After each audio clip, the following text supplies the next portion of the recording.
आज Doubtnut app download करें। Doubtnut पर अपने सभी गणित, रसायन विज्ञान, भौतिक विज्ञान और जीव विज्ञान के डाउट्स का करो सफाया। बस प्रश्न की फोटो खींचो, एक ही प्रश्न को क्रॉप करो और तुरंत वीडियो सोल्यूशन पाओ। अभी डाउनलोड करें। हेलो बच्चों, हमारा आज का सवाल है। देखिए, एक डोरी से बंधा हुआ पत्थर एक ऊर्ध्वाधर वृत्त में घुमाया जाता है। ठीक है, ऊर्ध्वाधर वृत्त में हमने एक पत्थर को क्या कर रहे हैं, डोरी से बांध कर घुमा रहे हैं। ठीक है, तो देखिए क्या बता रहा है। पूर्ण ऊर्ध्वाधर वृत्तीय गति के दौरान पत्थर की न्यूनतम चाल, ठीक है, किस पर निर्भर करेगी, ये हमारे पास सवाल है। ठीक है, सबसे पहले हम देख लेते हैं कि एक पत्थर हम देख लेते हैं इस तरीके से गति कर रहा है। इसको हम क्या बोलेंगे, ऊर्ध्वाधर वृत्त में। ठीक है, हम मान लेते हैं यहाँ पर ये इस वृत्त का केंद्र है। ठीक है, तो इधर से ही हमने एक पत्थर को बांधा होगा इस तरीके से। ठीक है, अब देखिए मैं क्या बोल रहा हूँ कि अब ये पत्थर जो है पूरे वृत्त में घूम रहा है। ठीक है, तो इस सवाल को हम कैसे हल करेंगे, ध्यान से देखिएगा। ठीक है, इसी सवाल से आप किसी भी जगह पर एक वृत्तीय ऊर्ध्वाधर पथ पे कोई वस्तु है जो वृत्तीय ऊर्ध्वाधर पथ पे गति कर रही है, उसका वेग भी निकाल सकते हैं। ठीक है, ठीक है, अब वो वेग के बारे में ही हम देखने हैं, इसलिए मैं वो चीज बता रहा हूँ यहाँ पे को। देखिए, अब मैंने क्या किया, एक पत्थर को इस तरीके से एक डोरी से बांध दिया। यहाँ पर कोई पत्थर मैंने टांग दिया, ये मेरा पत्थर हो गया। ठीक है, यहाँ पे ये पत्थर है और डोरी की जो लंबाई ले ली मैंने, एल ले ली। तो यहाँ पर जब ये पत्थर घूम रहा है, ठीक है, तो एक बार यहाँ पे होगा। ठीक है, तो यहाँ से हम मानते हैं यहाँ से वो चलना शुरू कर रहा है। यहाँ पे मैंने पत्थर को रखा, अब घुमाना स्टार्ट किया है। ठीक है, तो शुरू में इसका जो वेग है वो कहीं इधर को मैंने माना u है। ठीक है, u वेग से उसने चलना शुरू किया। ठीक हो गया, अब देखिए वो चलते चलते कभी यहां पहुंचा होगा। ठीक है, मैं दो बिंदुओं की बात कर रहा हूं, इसी दो बिंदुओं से आप पूरे वृत्तीय ऊर्ध्वाधर पथ पे कहीं पर भी गोले का वेग बता सकते हैं। ठीक है, यहां पर वो पहुंच गया, देखिए यहां पर वो पहुंच गया। यहां पर मैंने कहा इसका जो वेग होगा, आप खुद ही सोचिए, यहां पर इसका वेग क्या होगा, हो गया होगा थोड़ा कम हो गया होगा। क्यों? क्योंकि एक नीचे को बल लग रहा है, इसको रोकने का काम वो करेगा। तो यहाँ पर इसका वेग कुछ इस दिशा में होगा। ठीक है, वो मैंने v मान लिया। ठीक है, अब यहाँ पे को फिर डोरी की लंबाई क्या होगी, l। यहाँ पे को डोरी क्या कर रही है, एक त्रिज्या की तरह काम कर रही है। ठीक है, ये बिंदु को मैंने बोला, ये बिंदु को मैं नाम देता हूँ a, ये बिंदु को मैंने नाम दे दिया b। तो हम जानते हैं कि जो ऊर्जा संरक्षण का नियम है, ऊर्जा संरक्षण का नियम क्या कहता है, जो ऊर्जा है वो हर बिंदु पर समान रहती है एक वस्तु के लिए।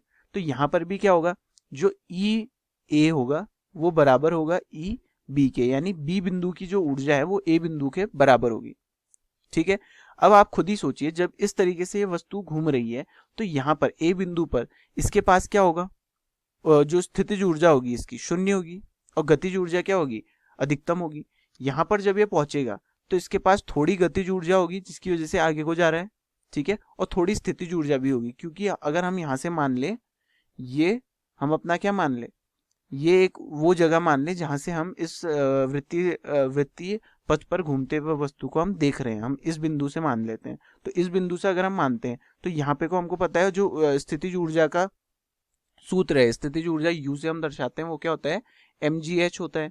ठीक है, यहाँ से अगर हम देखें तो जो h है, h का मान क्या होगा, यहाँ पे को शून्य हो जाएगा, क्योंकि इसी बिंदु से हम देख रहे हैं, यहीं पर हमारा वस्तु है।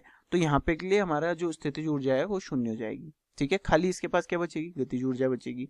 अब हम जब यहाँ पे को पहुंचते हैं, यहाँ पर को पहुंचते ही हम क्या देखेंगे, ये थोड़ा ऊंचाई पर गया है। ठीक है, तो h यहाँ पे को काम करेगा। ठीक है, h क्या होता है हमारा, ऊंचाई, या फिर जिस बिंदु से आप जिस बिंदु से इस वस्तु की चाल आप देख रहे हो उस तक की दूरी, ये h क्या होता है, जिस बिंदु से, देखिए h क्या होता है, जिस बिंदु से आप इस वस्तु को घूमते हुए देख रहे हो या फिर किसी वस्तु को चलते हुए देख रहे हो उस तक ये दूरी है। जैसे मान लो हम यहाँ पर को बैठ के इस बिंदु ए बिंदु पर बैठ करके इस पूरे वृत्तीय पथ पर घूमते हुए वस्तु को हम देख रहे हैं। ठीक है, तो यहाँ पे के लिए ए बिंदु के लिए, ए बिंदु पर हम बैठ के देख रहे हैं और ए बिंदु को ही देख रहे हैं, तो हमारा h का मान क्या हो जाएगा, शून्य हो जाएगा। लेकिन ए बिंदु पर बैठ के जब हम बी बिंदु को देखते हैं तो h का मान क्या हो जाएगा, ये l o तक जाने के लिए और ये l b तक जाने के लिए, यानी l प्लस l हो जाएगा। तो 2l, ये जो दूरी है a से b तक की दूरी, ये क्या हो जाएगी, 2l हो जाएगी। ठीक है, तो h का मान यहाँ पे को क्या हो जाएगा, 2l हो जाएगा। देखिए ऊर्जा संरक्षण का नियम हमारा क्या कहेगा, E A, यानी ए बिंदु की ऊर्जा, ए बिंदु की ऊर्जा हमने क्या मानी है, देखिए माननी क्या है, पूरा इसको सॉल्व करते हैं। देखिए ए बिंदु के पास अगर ऊर्जा की अगर हम बात करें तो एक घूमते हुए वस्तु के पास दो ऊर्जा होती है, गतिज ऊर्जा और स्थितिज ऊर्जा। तो गतिज ऊर्जा हम मान लेते हैं half m v square, v क्या होता है, वेग, ठीक है, यहाँ पे को वेग क्या है, यू है, ठीक है, ए बिंदु की बात कर रहा हूं मैं, ए बिंदु पर वेग क्या है, यू स्क्वायर, प्लस स्थितिज ऊर्जा क्या होगी इसकी, एम जी एच, ठीक हो गया, बराबर। अभी मैं खाली फॉर्मूला सूत्र बना रहा हूं यहाँ पे को, ठीक है। बी बिंदु पर पहुंचे तो इसका जो गतिज ऊर्जा होगी वो क्या होगी, वहां पे को हाफ एम, और बी बिंदु पे वेग कितना है, v, ये हमने माना है, ठीक है, v square plus m g h, इसको h1 मान लेते हैं इसको, या फिर इसको हम ha मान लेते हैं, इस वाले को, इसको हम hb मान लेते हैं, ठीक है। अब देखिए ha का मान क्या है, a पे बैठ के आप a को ही देख रहे हो, तो ha क्या हो जाएगा यहाँ पे को, शून्य, तो ये क्या हो जाएगा, half m u square plus m g गुणा किससे, शून्य, ठीक है, बराबर क्या हो जाएगा, half m v square plus m g h b का मान कितना है आपका, देखिए एच बी का मान बी बिंदु से ए बिंदु तक की दूरी, क्योंकि आप ए पे बैठ के देख रहे हो, ए बिंदु से बी बिंदु तक की दूरी, जिस बिंदु से आप बैठ के देखते हो वहां पर से जहां पर वस्तु है वहां तक की दूरी, यानी ए बिंदु से आप बैठ के देख रहे हो और वस्तु कहाँ पे है, बी बिंदु पे, तो यानी ए से बी तक की दूरी को आपको पता करना है। तो आपका जो एच बी हो जाएगा वो क्या हो जाएगा, 2l हो जाएगा। देखिए यहाँ से यहाँ तक l और यहाँ से यहाँ तक l, तो l प्लस l कितना हो जाएगा, देखिए l प्लस l कितना हो जाएगा, 2l। तो यहाँ पे को hb का मान आपका कितना आ जाता है, 2l आ जाता है। देखिए यहाँ पे को क्या सूत्र बन जाएगा, mg hb की जगह आप क्या लिखेंगे, 2l,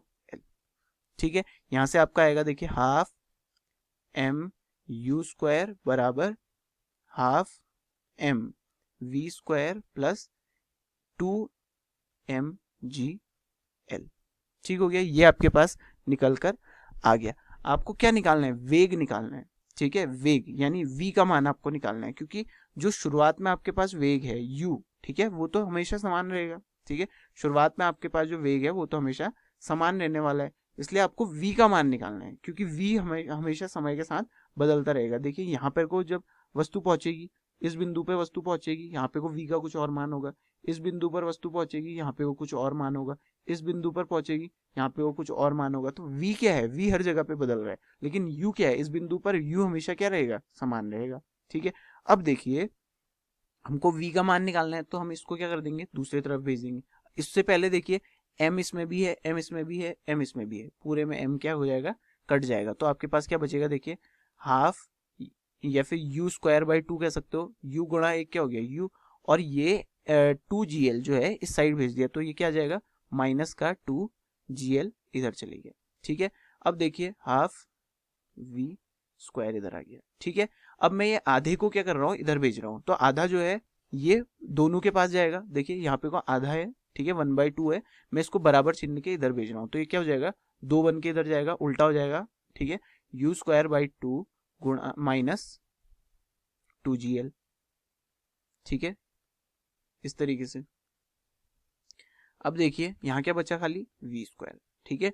अब देखिए ये दो क्या होगा, अंदर गुणा हो जाएगा दोनों में, ठीक है। तो यहाँ जब ये दो से गुणा होगा तो किस तरीके से गुणा करेंगे हम, ब्रैकेट के अंदर पहले इसको इससे गुणा करेंगे, फिर इसको इससे गुणा करेंगे, दोनों से गुणा करना पड़ता है हमको, ठीक है। तो क्या मिलेगा, देखिए जब इसको और इसको हम गुणा करेंगे तो हमको क्या मिलेगा, देखिए 2 और 2 आपस में कट जाएगा, ठीक है। तो आपके पास क्या आएगा, खाली u स्क्वायर माइनस ये 2 और ये 2gl जब आपस में गुणा होगा तो देखिए 2 इंटू 2 क्या हो जाएगा, 4, यानी ये क्या जाएगा 4gl बराबर v स्क्वायर। आपको v का मान पूछा गया है, ठीक है, आपको किसका मान पूछा गया है, v का। तो आपका जो स्क्वायर है आप उसको हटा के इधर भेज दीजिए, तो स्क्वायर इधर जाएगा, जब दूसरे साइड जाएगा तो उधर क्या हो जाएगा, रूट बन जाएगा, तो ये क्या बन जाएगा, under root u square minus 4gl।